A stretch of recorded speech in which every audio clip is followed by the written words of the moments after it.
Hello mga kalungер, magandang tanghali po mga kalungер. So papaliguan po natin yung mga warrior natin, first time natin papaliguan. So eto po mga kalunger, ire-ready na natin yung paliguan ng mga warriors natin. Titignan natin kung maliligo lahat. Tapos pati yung sa gitna mga kalungер, paliliguan din natin. Pero yung sa dulo hindi muna natin paliliguan mga kalunger.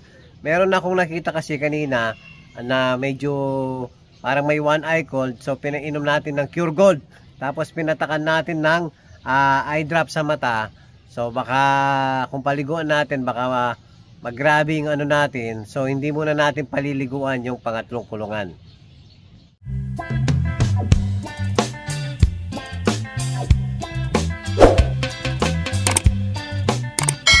Hello mga kalungер. O yan po yung mga ano natin, warriors natin. First time nilang maligo. Ayan, sabik na sabik mga kalungер. Yan, tututukan natin. O, first time pa lang maligo ng mga ano natin. Ngayon ko pa lang sila pinaliguan mga kalunger. Yung iba hindi pa naligo. Si Pato 1K, yan po, nauna siyang maligo. O, yung mga iba, si Red Check, hindi pa rin, tsaka yung Dark Check doon. So, ano lang po, maliit lang yung lalagyan ng tubig nila. So, siksikan po sila, hindi sila kasya mga kalungер. So, after makaligo ng iba, siyempre, basang-basa ng iba. So, dadagdagan natin uli yung tubig. Dapat talaga, pag ganito kadami, mga 4 siguro o 3 paliguan mga kalungер. Hindi din ganun kalalim yung yung mababaw lang yung lagayan ng tubig mga kalunger. So ano na lang, salitan na lang sila. Siguradong makakaligo naman lahat mga kalunger. Yan, sabik na sabik po sila sa tubig dahil first time nilang maligo. Madalang lang po kasi tayong magpaligo. Ayan mga kalungger, para yung madudungis natin mga warrior, yung iba, para malinis po, tsaka para mapreskuhan yung mga natin, mga warriors natin. So, siguro after maligo ng mga to, papaliguan din natin tong mga to. Sigurado sabik din sa tubig tong mga to. Pero minsan mga kalungger, yung pinaka shower nila, yun nga yung pag umuulan mga kalungger. Yan, kusa akong nakabukas to, kusa silang naliligo sa ulan. Yan, kung sa ulan lang po, every time na uulan, basta walang sinisipon sa mga warriors natin, yan, hinahayaan ko pong maligo parang sa wild lang. Pero ito nga, kusa nga pinaliguan natin, first time nila mga kalungger. Kaya sabik na sabik yung mga warriors natin. O, yung iba hindi pa naligo, ayan mamaya po dadagdagan natin ng tubig. O, next na kayo second batch. O, ayan mga kalungger, nakaligo na po lahat yung sa unang cage natin. O, so ngayon ang isusunod natin yung sa kabilang cage. Eto mga kalungger, napakadumi ng pinagliguan ng unang cage natin mga kalungger. So itatapon natin itong pinagliguan nila, tapos ililipat natin sa kabila. So ililipat muna natin mga kalungger. Ayan, halos patuyo na po lahat.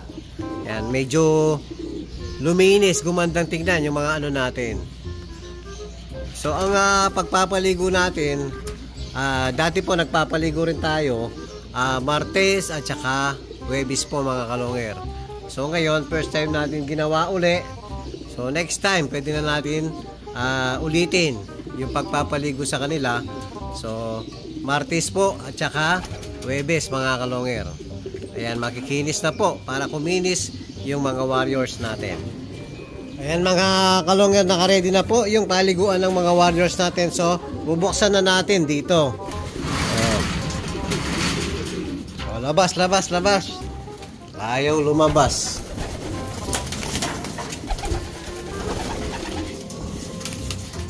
Tinitignan pa yung buti yung yung sa kabilang cage sa mga kalungers. Antimano, si Pato po ang naunang naligo.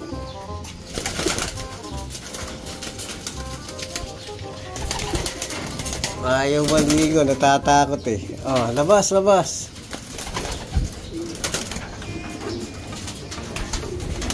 Oh, isa na lang, isa na lang. Sino kaya unang maliligo sa inyo? Oh, ayan mga kalongero, tinitingnan yung tubig oh. Siguro ano kaya to, baka malunod ako dito. Sabi siguro mga kalonger. Oh, halatado first time eh. Oh. Ayan, meron na po nga nagtatry. Yan, pag lumusong yung isa dyan, gagaya na po sila mga kalonger. So, pakiramdaman muna. O, ligo na. Ayun yung isa.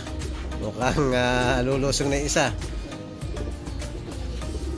Lusong na. Sabik sa tubig yung mga warriors natin mga kalonger.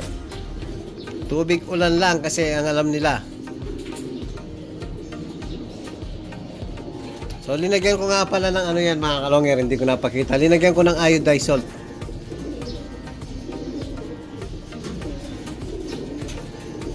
Nagkakahiyan pa mga kalonger oh. Sino kayang mauunang lulusong sa tubig? O yan na, yan na. Tinoto ka kasi naaway nung isa eh. Huwag mo awayin. Inaaway mo eh. O, lusong na.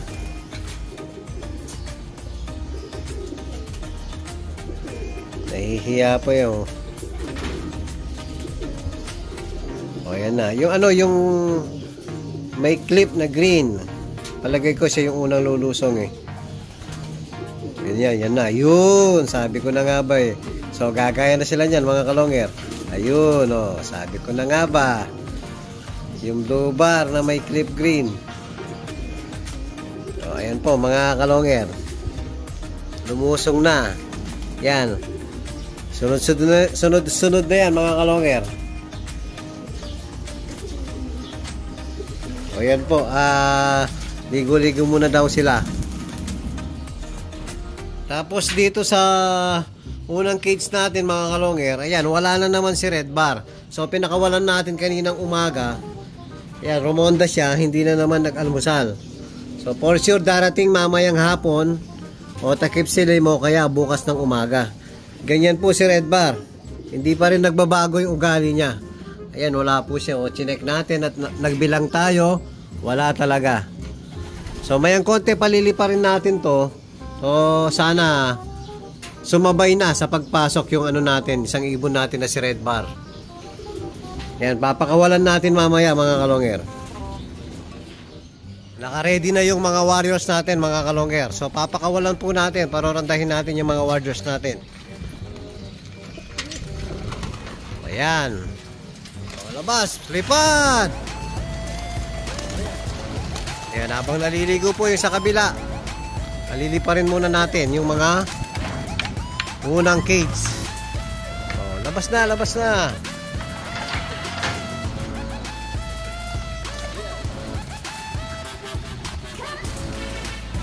Oh, parang lagi kayong bago eh. Yun. Nagkawatak-watak na naman yung mga warriors natin. Medyo madilim po gawi rito. Ayan mga warriors natin. Mahangin po ngayon kasalukuyan.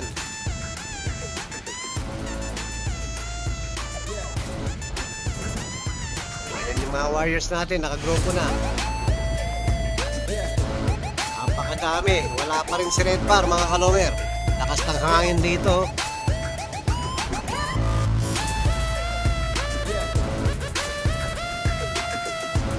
Layo, layo, layo.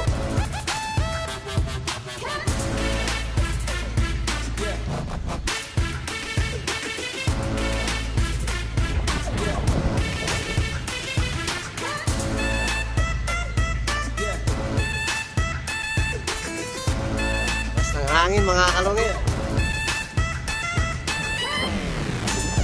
Mamaya, papakita natin kung makakasabay si Red Bar kung uuwi. Hello mga kalongger. Pagkatapos natin na pinaliguan yung mga warriors natin, so update po natin yung nagpa-reserve sa kapatid ni Sibat mga kalongger. So medyo malaki-laki na po.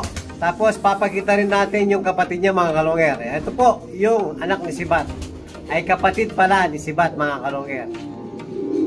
Hello mga kalongger. So ayun po yung pina-reserve na kapatid ni Sibat. Yung sa likod po, ayun, Grisel. Yan, Grisel po siya. Tapos ito naman yung kapatid niya mga kalongger. Medyo madilim kasi rito. Parang ano siya, alanganin siyang opal bar din. So meron din konting pagka opal bar mga kalongger. Ayan o. Yan, meron din siyang konting pagka opal bar. Tingnan nyo po yung bar niya. May brown po mga kalongger. So ito po mga kalongger, available pa. So yung Grisel po mga kalongger, yan, taken na po. Taken na po yung ano, naka-reserve na po yung Grisel. Oh, yung first clutch po ng magulang ni Sibat, na-reserve din parehas. So ito yung isa, hindi pa po naka-reserve. Yan. Ano pa yan? Available pa po yan. Kung titignan mo mga kalongger, blue bar siya. Pero meron siyang pagka brown. Ayan po, makikita nyo. May pagka brown yung bar niya. So alanganin siyang opal bar. Dahil nga naglalabas ng ganyan din yung parisan nito mga kalongger. Tapos update din natin si apo ni Tatang mga kalongger. Ayan o. Namisa na po. Ayan, sabay na bisa. Sabay na pisa. Ayan. Lahat po ng ano natin, sabay na pipisa. Dahil nga yung pinakita natin na tinatanggal natin yung unang itlog. So umitlog po ng pangalawang araw, ibabalik natin yung unang itlog niya. So ayan po si apo ni Tatang. Yan po, imbrek. Yan po, original na mga imbrek yan. Tapos kaya po nag-checkered, nagto-throwback din yan mga kalongger. Pero ang kalahati ng ano nito, bloodline niya, gabi po, gabi. Tapos pinaris natin kay Kuipers na original mga kalongger. Yan yung makunat na lahi. Tacloban finisher po yung mga kalongger. Yan, available po yung ano, kung gusto niyo mag-avail sa mga anak ng pinagpares natin, apo ni Tatang at saka si Kuipers. Actually meron pong ano rito mas naunang ano, ito pinasitter lang natin. Malaki na rin. Ayan o. Yung unang ano kasi mga kalongger, yung unang itlog na to, nabasag yung isa. So pinalimlim na lang natin. So nagmana sa tatay, checkered po. Ayan o. Ayan, checkered yung naging unang anak. Actually meron pang isang anak mas malaki rito. Kumakain na po yung isa eh. Yan, nangingitlog kasi sa flooring mga kalongger. So buti ngayon, first time ang itlog sa taas, sa pugad mismo. Yung naunang dalawang clutch sa flooring, iniitlog. So nababasag po yung pangalawang itlog, kaya pinapalimlim na lang natin. So ayan po yung mga update natin sa mga breeder natin na si apo ni Tatang at saka yung magulang ni Sibat. So ito po yung pina-reserve na Grisel. Kumakain na po mga kalongger. So isang linggo na lang mahaba na pakpak nito. Pero ngayon po malakas na kumain. Malakas na po tumuka yung pina-reserve nyo sir. Yan po, PM na lang po sa pina-reserve nyo. Maraming salamat po mga kalongger. At kung bago pa lang kayo sa aking channel, huwag kalimutan mag-subscribe, like and share at pakipindot na rin yung notification bell, pati na rin po yung all para updated kayo sa mga bagong video natin. So yun lang po mga kalongger. Maraming salamat po. Keep safe and God bless.